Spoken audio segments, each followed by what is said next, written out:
Welcome to Peter and Ruffy's Football Show here on STV2. The main talking points on tonight's programme: Aberdeen signed Stevie May on a 4-year deal, Partick Thistle land Connor Salmon and Miles Storey, and Lennon's Hibs are ready for the red-hot atmosphere of Ibrox. Yep, lots to talk about on tonight's programme. Alan Ruff is alongside me, Peter Martin. Don't forget you can interact with us at any stage, and as you can see there, you can drop us a tweet, or indeed you can get on to @peterandruffy.com and facebook.com/Peter and Ruffy. It's Friday. Our boot room guest, as ever, from the Daily Mail, Hugh MacDonald. Great to have Hugh with us, and lots of news to get through. Here's the back pages from this morning. And the Daily Record, first of all, talking, of course, about the new McStay. This seems to be the reference to Kieran Tierney, and quite a lot of people very complimentary about him, including John Kennedy. And, of course, there's Stephen Presley being interviewed for the Hearts job, and Stevie May there signing for Aberdeen, as we mentioned.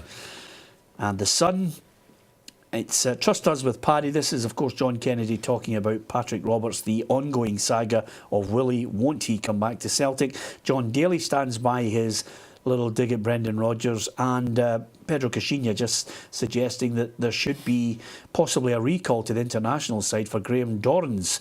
A little note there to Gordon Strachan. Here's the Mail. And again, keep calm. Kevin Thompson, a former Rangers and Hibs player, just saying the fans need to behave in this one. It could be a powder keg. A number of people talking about that. But I think basically, Ruffy, it's a fantastic game. Everybody's looking forward to it. And I think the fans will go there. Yes, there'll be a bit of banter. Hopefully there'll be no trouble. No, hopefully that surprised people are talking about it. You know, I think it's a situation you would want to let drop, you know, and concentrate on football. Talking about two teams who have scored 8 goals each in the first 2 games. Going along to that game, it should be all about the football, and I'm sure it will be. You know, I think that was an incident that happened that could have been obviously stopped. You know, if the security had been a wee bit better. But yeah, let's hope Monday we're all talking about the football. Yeah, I think we'll be talking about the players, of course. There's so many players in a positive sense on both sides, green and blue. Pedro Caixinha has been talking about 21-year-old Morelos, who's been catching quite a few people's eyes. Scored 2 against Dunfermline in the League Cup. The confidence in the side is growing, and Bruno Alves, he scored a cracking free kick, and he's hoping more of the same will get the fans behind him and the team. You know, I learned also with my father, you know, when you give your best and when you give everything that you have, things will come to you. And I think the fans, they feel that I'm giving my best. I bring my experience, and I fight every time for this club, and I think they are happy for that.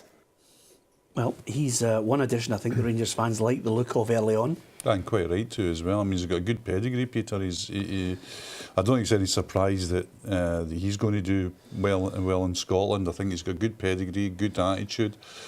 Right, he's lost a wee bit of the legs that he would have had as a younger player, but he'll have enough to get him about the park, with a quick football brain.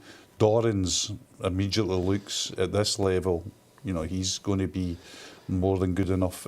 Too early to suggest a recall when you consider what Gordon Strachan has at his disposal in the midfield, or should he just, Gordon, maybe take a look over the next couple of games? I'm sure Gordon will take a look, but I think I don't see a fantastic case for his inclusion.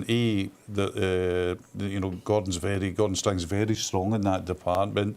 He doesn't need to bring in. It's instead of, if a centre half was playing really well, you could fast track him into the team, because that's where we're going to have problems. But no, I think he'll keep on proving. Gordon Strachan will keep having a look on him, but it's too early to say that he should be in the squad at the moment. Yeah, and of course Bruno Alves raised a few eyebrows with his comment about his first experience of Scottish football, reminding him of playing for the Porto B team. Well, he explained the thought process behind that. I think, people interpret me not very well, because I told that this remember when I was in Porto, because we play in the north of Portugal. This league is just in the north, and it's just like the environment, the raining days, the small pitch, difficult and hard game, just that. OK, he's going to get his work cut out because I think this is the real first big test for Rangers domestically. Motherwell, no disrespect to them, gave them a really good game. This one, I think, is a notch up again, Ruffy. Yeah, as I said, this will be a game, whoever wins it, will take a lot out of it, because we're all talking about who's going to be second, third or fourth, and our Hibs going to be in the mix, and this will be a game. I know it's really, really early, but whoever wins this game will have some bragging shouts going out, because I'm sure in the press conference on Monday we'll be hearing about how good they are and how much they've improved and all that stuff. Well, do you sense they've got the mental strength to go to Glasgow and win? Well, it's still to be tested. Yeah, it's a big, big game for Hibs. Okay, I think they're a better squad now. I'm sure Neil's got them a lot organised, but it's a big, big test for them. I think Rangers do have the advantage of playing at home with the crowd behind them. But again, it's a game. If Hibs were to come through it, then the future will look good. Yeah, it's a strange one because most people would remind you of the fact this is a Hibs side coming up from the Championship. This is a Rangers side very much in the embryonic stage of the team that Pedro Caixinha wants. Yeah, and the result is everything, because last week you could have dissected that game against Motherwell and said, Motherwell had chances late on, and there was a possible penalty, etc., etc. If that result goes against Rangers, then the pressure is ramped up to an extraordinary degree. So that was a fantastic win for Pedro Caixinha and his side last week. He's grasped the reality in Scotland. Just win, then you can talk about it afterwards. You can talk about things. So that was a really good result for him. This week again goes into a really powerful game, and he frankly just needs to win again. He's got to keep this momentum going at least up until the Celtic match. He really has to just keep things going. I think it's an absolute stonker of a game. It's the kind of game where you would, as a punter, you just, it's of all the games played over the weekend, including those in England, which gets a big hype, this is a game I'd love to see. This was a game, if I wasn't a hostage in a studio, PLZ studio, and chained to your radiator, this would be the game I'd be going to. Yeah, OK. We could arrange to let him go. But the other key point here is there's a fair bit of rivalry between Rangers and Hibs, mainly because of that Scottish Cup final and that dramatic winner from David Gray. But Neil Lennon was quick to play it all down. You can't control it all, really, but we've just got to focus on our jobs, and I think sometimes we can overplay this rivalry, whatever. The big rivalry in Scotland is Celtic and Rangers, let's get it right. We've got a rivalry with Hearts, which is traditionally, local and confined to Edinburgh, which is, perceived as your main rival. But there are subplots to other games, and there's a subplot to this game, obviously, 18 months ago or whatever it was. But it's not in any shape or form come into my thinking at all. Yep, he's a man, I think, that can get over the message of calmness to his players. As a player and a manager, he knows what it's like to go into the red-hot atmosphere at Ibrox. So, yeah, I've got a lot of good memories of my time playing and managing there. So, it's a great venue, It's a great amphitheatre of football. It's a great atmosphere. And you sink or swim. Yeah, coming out of the tunnel, Ruffy. That's the first part of your test, when you hear that large noise roaring at you. Yeah, and as Neil said there, he's been there the good times and the bad times, and he knows what's involved in the game. Sometimes anybody who's played in these games will tell you sometimes it can just run by you. All of a sudden the game's finished and you don't know what's happened. But I would like to think that the players will have it installed in them that this is another football game. I'm not too sure about the fans. I think the Rangers fans will still have the memories of Hibs winning that cup, and I'm sure Hibs will have some memories as well. So there will be a wee bit of banter, I would think, in the terracing, but let's hope on the football park that the players act responsibly. Yeah, Neil Lennon has indeed emphasised the need for calm. I want everyone to go to the game, enjoy it, and go home safely. I think we're talking about a historical event now. You got two different teams, two different managers, with two different objectives. So, yeah, it's in the past. It was a hugely significant day for Hibs. Winning the cup meant so much to so many people. You know, some people hadn't seen that in a lifetime, and they waited a lifetime for it. It's gone now. So we'd like to do that again at some stage, you know, win a cup. As for the rivalry, you know, there's always going to be rivalry in contests, but, you know, we need to keep it safe and secure and, you know, within the 90 minutes of the game. Yep, go to the game and enjoy it. I'm just looking briefly at Ruffy. I've got about 7 or 8 Hibs players who are experienced enough to be able to handle it. Yeah, on paper you would say so. A lot of them have been there before. They'll know what to expect. The first thing you always have to do when you go to the Old Firm is try and silence the crowd. That's what he'll try and do. But he certainly, and what we've seen so far this season, he's got match winners in there, you know, and that, I think the pace again would trouble any defence. We will keep you up to date on events at Ibrox. Join us on STV2 tomorrow from 2 o'clock. Hugh MacDonald will still be here, chained, with Alan Ruff and Gordon Smith. We'll bring you all the action right across all 4 divisions, and we'll have reporters at the key games, including that match at Ibrox, Rangers against Hibs.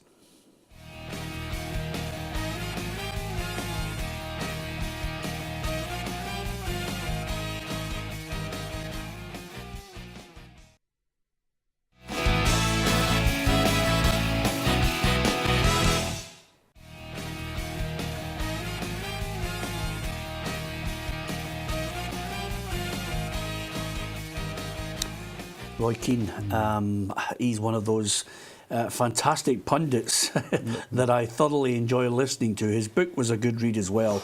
There's a little video going about at the moment on Twitter, which is great. His story recalling how he had to tell Kenny Dalglish he'd agreed to join Man United after saying he was going to go and join Blackburn. And Kenny threatening to come out to Ayia Napa to find him. I mean, Keane's second, he did 2. The second biography is a good airplay book as well. Is it worthy of buying? Well, worth of buying. Yeah. The great thing about Roy Keane is, such as his standing, is that the first book was written by Eamon Dunphy, who's one of the great Irish football journalists, most controversial. And the second one was written by the guy who wrote The Commitments, Roddy Doyle, and was a Booker Prize winner as well with the book. So he gets the good writers to do his books, but what a character.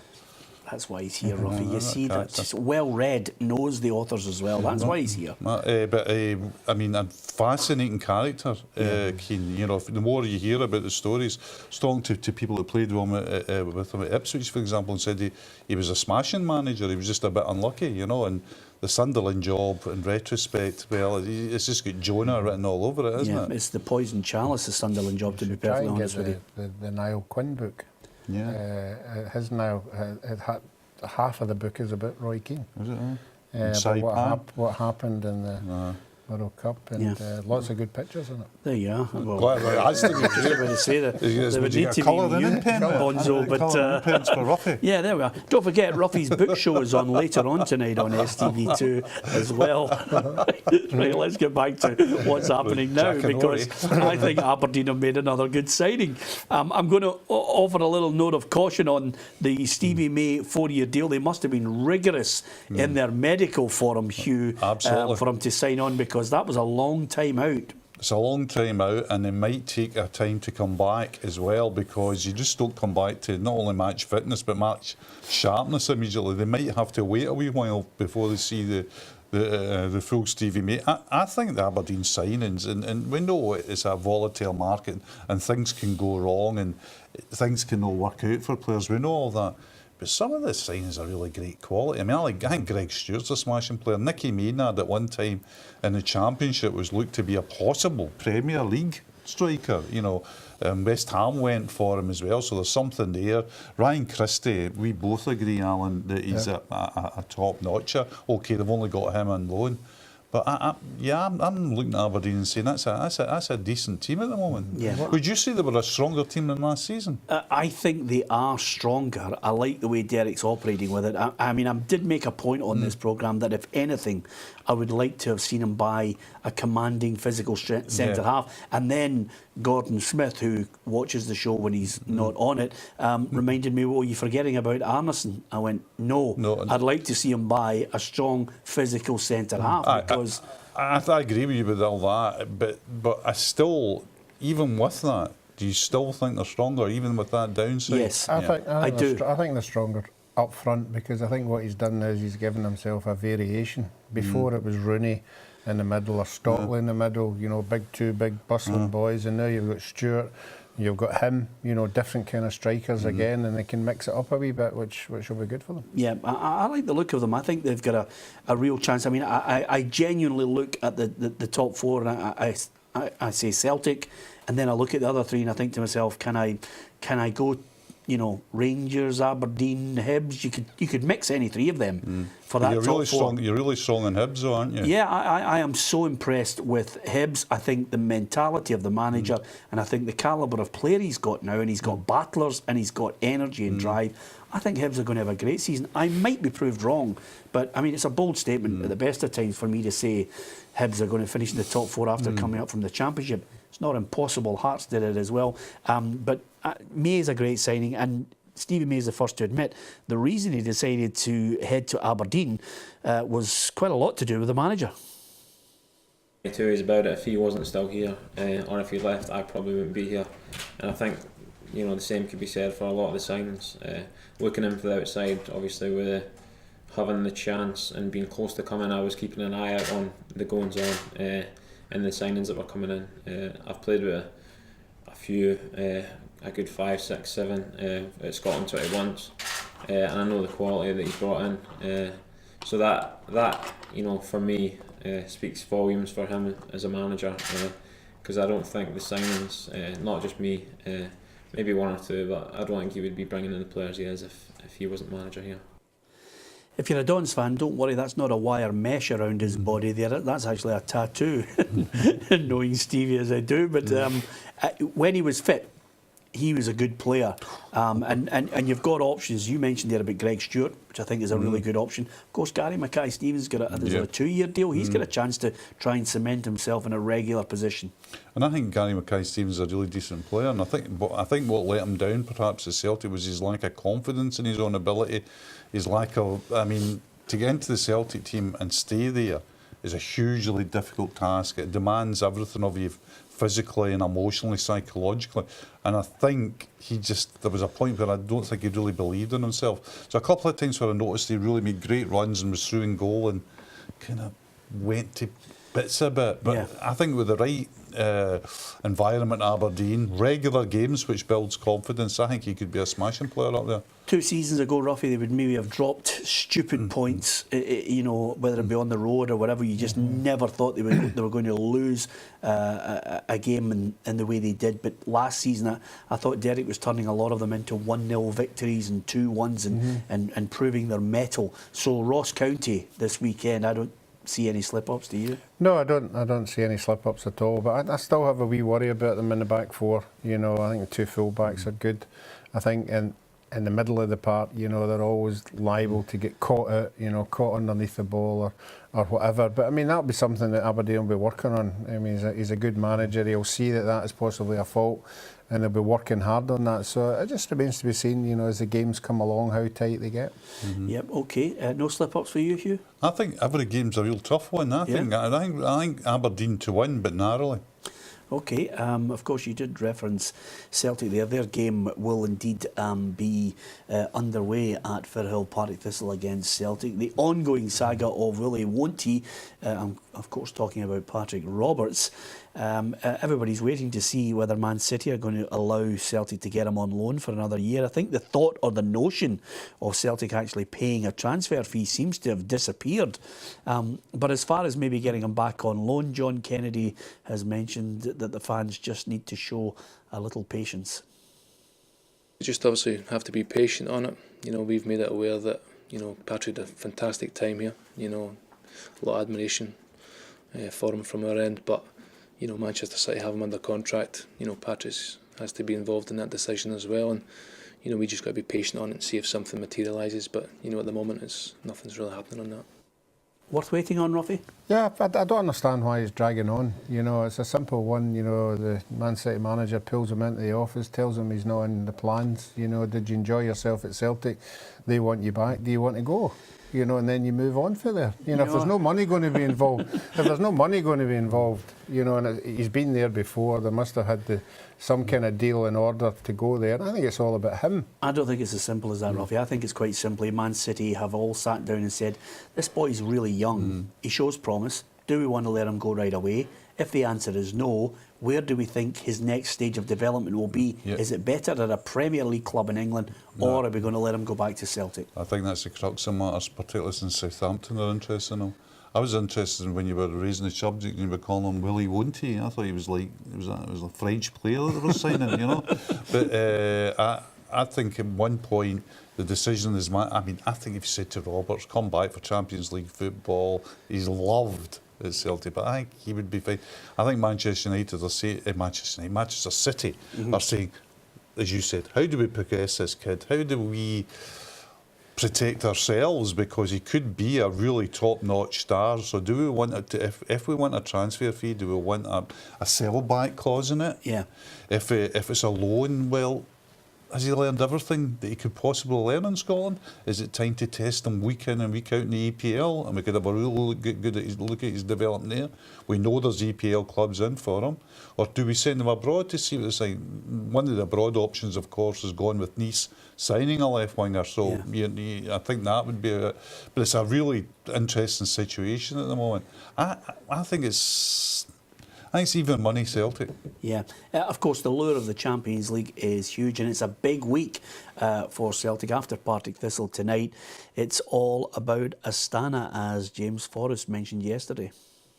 Obviously last year it was massive, like it was a huge boost for the fans, for the club and for the players, so it'll be the same again this time round, and all the boys are putting all their effort in to get into that Champions League. And I think last year it we kind of kicked on once we got into the Champions League. Like, I think we're looking forward to the games, but in between that we were doing our job in the league as well. So obviously we've got two massive games against Astana, and we just want to make sure we get in.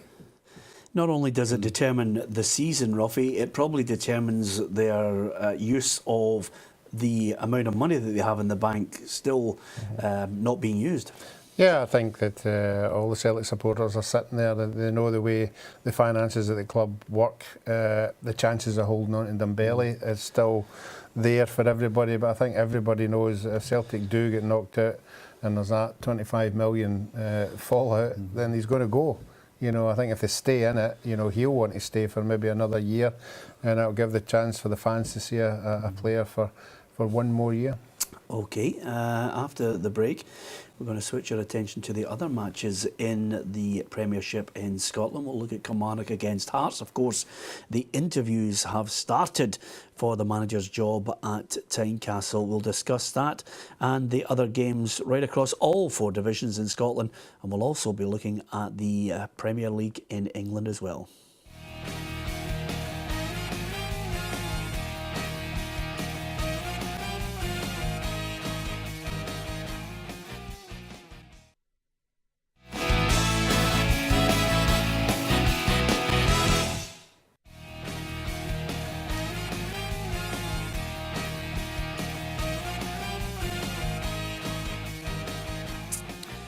Some water carrier, Ruffy. Didier Deschamps lifts the World Cup.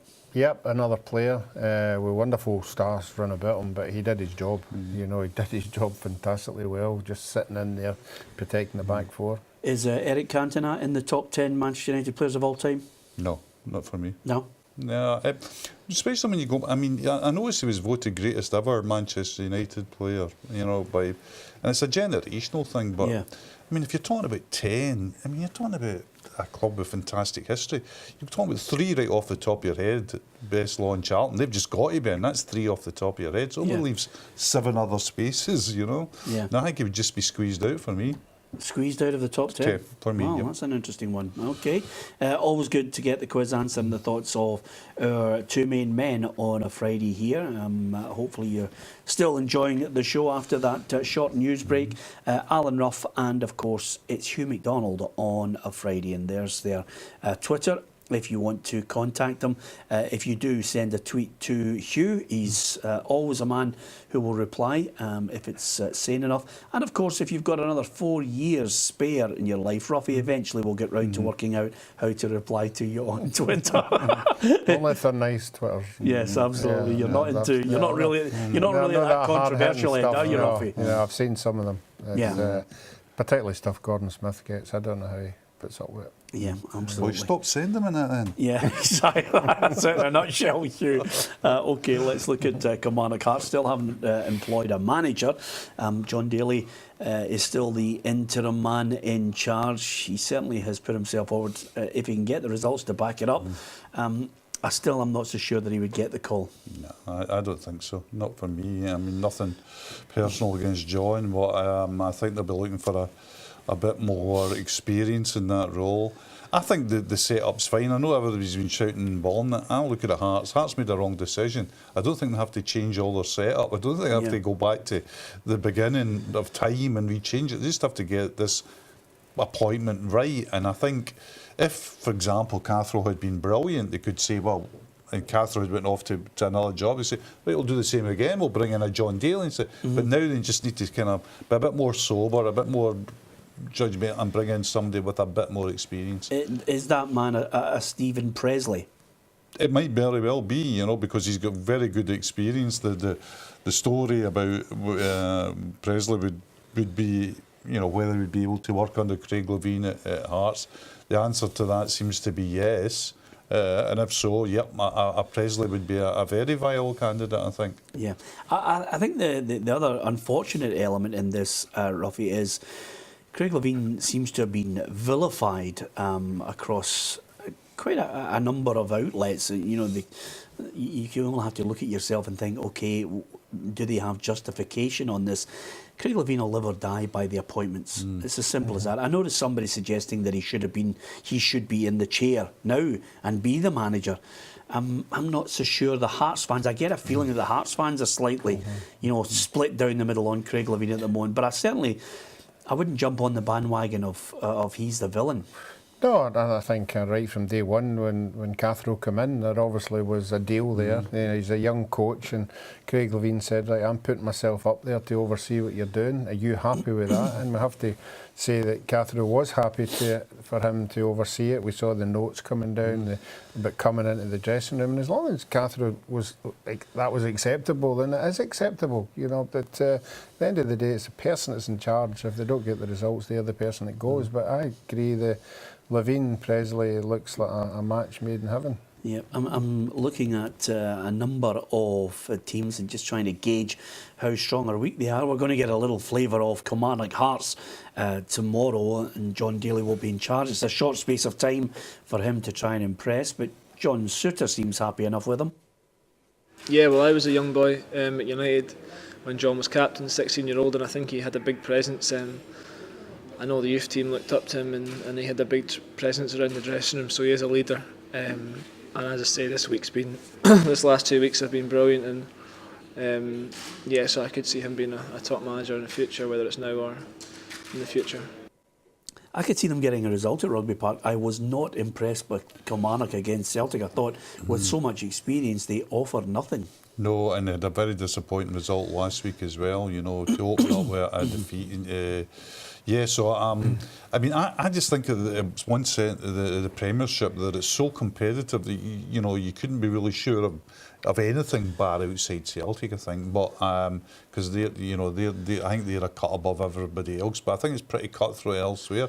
I don't think that. I mean, if you look at the Hearts setup, I don't know if you agree with me. There's been some bad buys, and don't get me wrong, but if you've got Berra at centre and Lafferty and Cowie in midfield.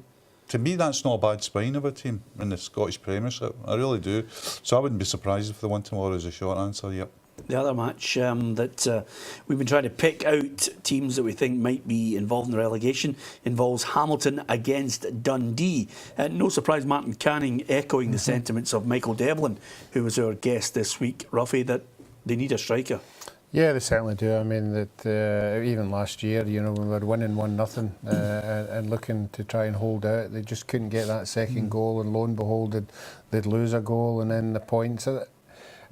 When you add these points up at the end of the season, you know, it's a matter of being top 6 and bottom 6. And, you know, but I think Martin Cannon will look at this game and say, look, this is the kind of game that we could pick up 3 points. And this is the kind of game they need to pick up points, because it doesn't look as if they can pick up off the top teams. Yeah, but they're playing against the Dundee side, brimming with confidence after that Derby win, and they've been rewarded with a tie against Celtic. I like Neil McCann. He talks well. He's a confident man. He's got great experience as well, and he seems to be getting the message across, Hugh, to this team that he's put together. Well, last Saturday would be, I mean, they always say a week's a long time in football, isn't it? Because last Saturday he would have been absolutely devastated by that. I mean, that was backing up Ruffy's doomsday scenario. You know, Hamilton Dundee tomorrow being a relegation 6-pointer. But I think he'd have been absolutely livid with that last week. Best thing they did. Have a Derby game, win the Derby game, come into a Celtic game, you know, later in the competition, which they'll be well up for, and it's at Dens Park as well. So, yep, you want to go down to Hamilton and bring something back tomorrow. Yeah, the Dundee boss already has mentioned the performance level has increased since he arrived.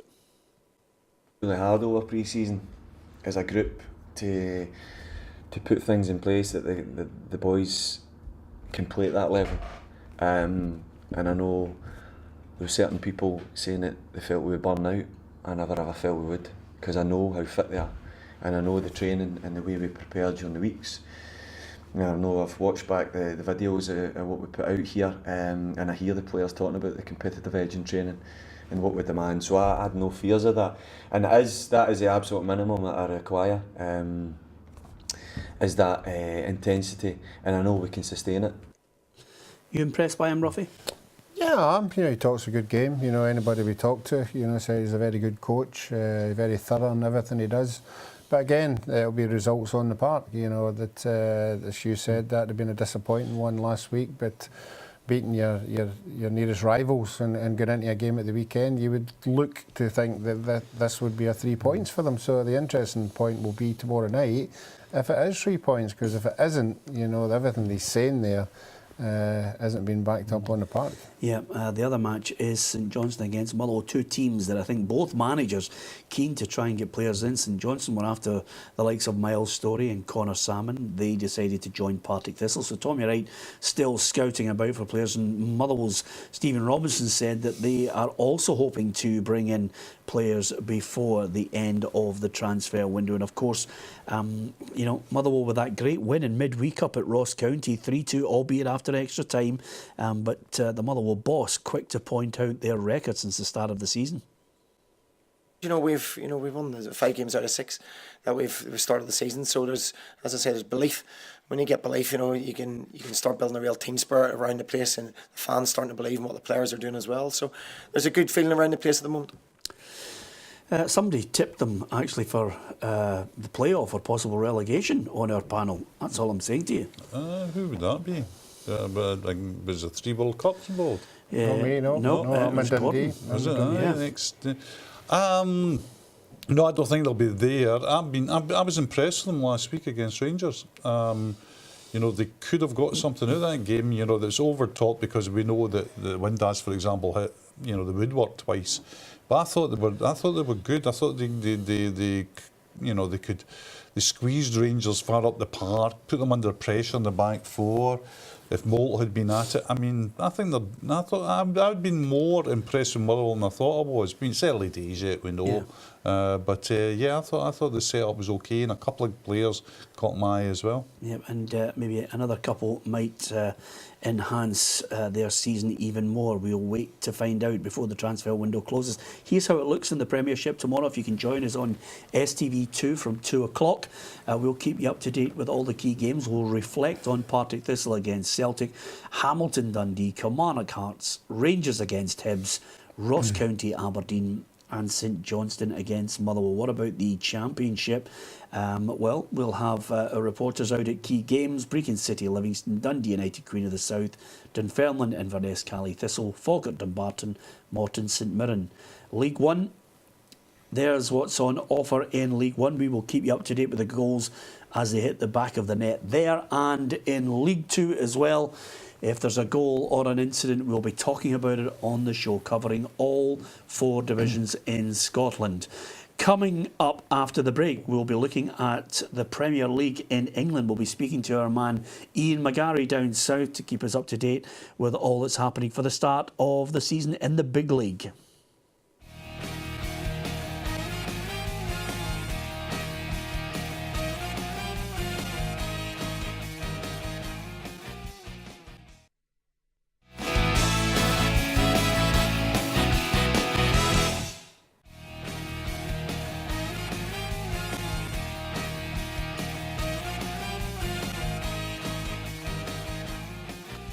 Ruffy made the accusation that I only pick questions where the answer is a player that I like. Boy, did I like him, Ruffy. He just looked as if he was cruising through games. Yeah, fantastic player. I mean, the story, well-known story is with Gordon Strachan and Socrates after the Brazil game in Seville, when the two of them get picked for the drug testing, and wee Gordon went in, and you obviously have to supply some urine, and Gordon sat there for about 2 hours. He was so dehydrated, and the bold Socrates walked into the room with a cigarette and a bottle of beer and just provided the urine sample immediately, and Gordon was still sitting there an hour later. But that's what kind of guy he was. But what a player. Just strolled through the game. Yeah. Strolled through it. I mean, again, I mean, there are many players down through the years that have, you know, had grace, skill, well over 6 feet. Franz Beckenbauer comes to mind, but Socrates just, he seemed to have much more. There was just something about him. In '82, you know, I've never been so gutted not to see Brazil lift a World Cup. I remember watching that game against Italy live, and Rossi was just fantastic. It was a bit of but there was a bit of the Justin Gatlin, as you know, about Rossi, because he'd just come back after, I think it was a match fixing one, wasn't it? Yeah. But yeah, I think that was, you know, he burst every party balloon in the world, because I think everybody just wanted to see another game of Brazil live, you know, because Zico, Socrates, Junior, I mean, fantastic. Yeah, absolutely. The only one who amazed me that he actually got in the Brazilian side was a guy called Serginho, but enough about him. I can see Ruffy laughing there. All other 10 Brazilian players caused Ruffy no end of sleepless nights. So, from that quiz answer to the Premier League in England, it gets underway, big style. Arsenal, Leicester obviously underway at the moment, but tomorrow some of the other big guns are out with all their multi-million pound signings. Yes, the Premier League is back.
Big names, and of course we in Scotland like to promote our game as much as we possibly can, but sometimes you just look through the window to all the riches of the Premier League and you lick your lips, and I'm delighted to say our man in England every week on this show is Ian McGarry. Ian, you must be licking your lips at the prospect of the return of the big league down there. Very much so, Peter. I think last year was a little bit of a disappointment. Chelsea ran away with the league last year. It didn't look like it was going to be much of a competition from January onwards. I think this season, what we've seen so far in terms of spending has been immense. Record amounts of money spent on players. Manchester City lead the way at the moment with £235 million spent. And other than that, other teams, even teams like Huddersfield and Brighton, they're breaking their record transfer fees almost twice in 1 week. So, I think we're looking at maybe 6 teams competing for, maybe not the championship, but certainly the top 4 places. And I think it'll be much closer than it was last season, that's for sure. Okay, give me your top 4 places. We've all picked ours. What's your choice? Okay, boys, get your slips out for the betting shop. Manchester City, Chelsea, Arsenal and Manchester United. Now, with that in mind, I've got to ask you, surprisingly, Chelsea, not your top choice. We think there's a storm brewing there. You'd be very right, Peter. The fact is that Antonio Conte feels that he has earned the right to buy the players that he wants, having won the Premier League last season, under the players whom he was given by the Chelsea, let's just say, transfer committee. And Conte doesn't work that way. Conte wants control. He's a control freak. Most managers are, but Conte is a little bit on the sort of spectrum of that. And he has given already in recruitment meetings March through to May a total of between 13 and 15 players for 3 different positions that he wanted. He's been delivered 0. Instead, he's got Alvaro Morata, who was effectively a Manchester United cast-off because they got Lukaku, who Conte wanted. And then you've got Anthony Rudiger, who is not a touch on Bonucci or Alexandro at Juventus. Virgil van Dijk is another one that Conte would like to see. I would still like to see come in, but again, no bid from Chelsea. So I would say that there's a situation which has to be resolved, and there are not many days left in the transfer window for them to resolve it. I think if Chelsea are clever, they will try and satisfy some of his demands before the touch paper is well and truly burning. Ian, a team to outgo expectations, outperform what most people would think. Is there a potential Leicester City in the group this year? Well, Hugh, I think we touched on Everton, didn't we, last week, as a possible. They've bought well. Koeman's a very shrewd manager. I'm not sure. I'm not sure there's going to be anything like the Leicester City miracle. I doubt that very much. Teams in the bottom 10, 12 have spent their broadcasting money again this summer. There have been some big moves. West Ham United have been big spenders in terms of wages and transfer fees. Obviously, Joe Hart's come in, Marko Arnautovic, Javier Hernandez. They're now even talking today about William Carvalho, Portugal international midfielder, who has a £40 million buyout clause. So you'd have to say West Ham are the ones currently chucking the kitchen sink at it. But they have been very, very inconsistent in the last 2 seasons under Slaven Bilic. So I think what will be more interesting in terms of, as you put it, emerging teams, I think will be how Huddersfield and Brighton do in terms of their battle to stay in the league. Both clubs are very well organised, very well run, fiscally very sort of careful, haven't thrown money about, spent about 40 million each maybe so far, probably a bit less, but are trusting in the players that got them up there. And I think there's a good chance that Brighton Huddersfield will surprise people and perhaps just climb the ladder. And it won't be a case of hanging on for survival and 40 points. They might actually make it safe by sort of February, March. And if they do, I think it'll be a great thing for the Premier League, because these are, remember, our 2 teams who've never played in the Premier League format. That's 25 years of the Premier League this year. Brighton Huddersfield have never been in it. Ian, you put Man United in there at 4th. Mourinho wanted 4 players. They only got 3, obviously one of them being Lukaku. Is that one of the reasons why you've got them in there? Do you think they should have spent more? I think roughly that Man United lack star quality. I don't see a player at Manchester United like I've seen in my 25 years watching that club play. I don't see a Ronaldo, I don't see a Scholes, I don't see a Beckham, I don't see Van Nistelrooy, I don't see Giggs, I don't see Keane. I think Man United fans and Man United as a club expect to have someone who, when they get the ball, you're on the edge of your seat. And I don't see that in the current Manchester United squad. Now, I'm not saying that's going to in any way hamper them from winning trophies, because we saw last year they won 2. What I'm saying is that without that actual star quality that other clubs do have. For instance, Eden Hazard at Chelsea. You've got Silva, De Bruyne, and I guess Lukaku. Sorry, not Lukaku. Aguero at Manchester City, and even Lacazette, Sanchez, Ozil, depending on who stays at Arsenal. I don't think United have it, and that's what makes players believe they're going to win the league or win the Champions League. Is having that special player in your team who can actually break a game down when you're 0-0, 1-1 at the end of those sort of 90, 94 minutes. You've got someone in your team who can actually turn the game on its head, and that's why I think United will not do as well as people think.